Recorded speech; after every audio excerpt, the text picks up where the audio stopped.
یہ کہہ رہے ہیں خواتین کا دھاگا یا کسی اور چیز سے اپر لپ ابرو کے اطراف سے بال اکھیڑنا باریک بنانا کیسا ہے؟ آئی برو بنوانے والی عورت کے بارے میں لعنت آئی ہے، چنانچہ صحیح مسلم میں اللہ تبارک و تعالیٰ کی لعنت ہے گودنے والیوں پر اور گدوانے والیوں پر اور بال اکھیڑنے والیوں پر اور اکھڑوانے والیوں پر اور حسن کے لیے کھڑکیاں کرانے والیوں پر جو اللہ کی خلقت کو بلدنے والیاں ہیں۔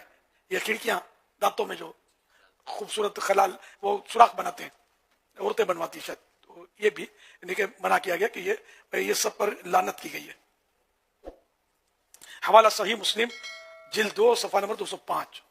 تو اس حدیث پاک کے الفاظ بال اکھیڑنے والیاں کی وضاحت کرتے ہوئے صدر الشریعہ حضرت مولانا مفتی امجد علی صاحب اعظمی رحمۃ اللہ علیہ فرماتے ہیں، یعنی کہ عورت بھووں اس کو بولتے ہیں، آنکھوں کے اوپر جو بال ہوتے ہیں نا، یہ بھویں کہلاتی ہے۔ تو جو عورت بھووں کے بال نوچ کر ابرو کو خوبصورت بناتی ہیں، اس پر لعنت ہے۔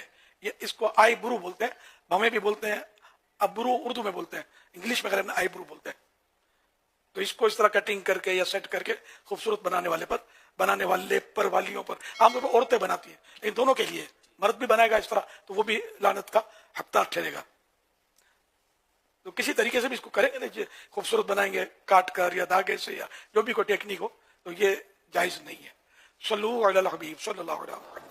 سوائے اس صورت کے کہ اگر بہت زیادہ بڑھ گئی ہیں اور دیکھنے میں بہت بدنما ہو رہی ہیں تو صرف اتنی دور کر سکتی ہے کہ جس سے یہ بدنمائی دور ہو۔ جی میرے خود بال بڑھ جاتے ہیں، کبھی کبھی تو آنکھوں میں بھی وہ گر جاتے ہیں، تو میں کبھی کبھی احتیاط کرنی پڑتی ہے اس میں، تو یوں کاٹ لیتا ہوں، بڑھ جاتے ہیں۔ تو اپنی مطلب یہ لمٹ سے باہر ہو جاتے ہیں نا، حد سے باہر ہو جاتے ہیں، تو یہ کہ جمال مقصودہ، جو جمال مقصود ہے، حسن مقصود ہے، یہ اس کو خراب کر رہے ہوتے ہیں، تو اس لیے ان کو جو زائد ہیں، ایکسٹرا ہیں، ان کو کاٹ سکتے ہیں۔ صلو علی الحبیب صلی اللہ علیہ وسلم۔